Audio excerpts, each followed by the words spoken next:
واخيرا وصلنا محطة القطر يا سونيوريتا.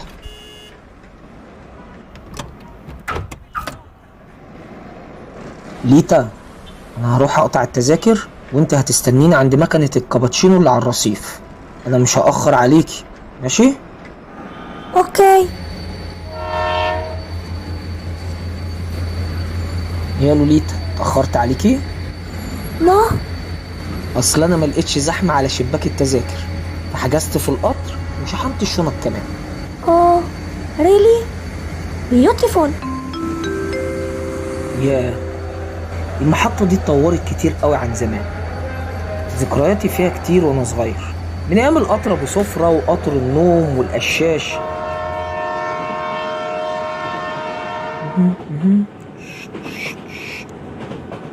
عايز اقولك يا ليتا يا لوليتا ان مصر هي اول بلد في افريقيا والشرق الاوسط، كانت التانية على مستوى العالم بعد بريطانيا، اللي كان عندها خطوط سكك حديد.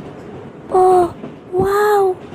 وكانت الخطوط دي ممدودة ما بين السويس والاسكندرية، بس ما كملتش بسبب مشاكل سياسية سببها فرنسا. وتم إنشاء أول خط حديدي في مصر.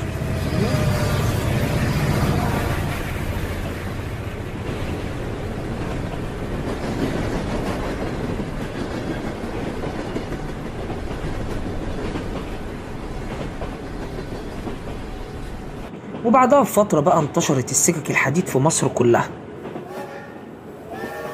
طريقنا أنا وليتا لسه طويل، قدامنا حواديت كتير.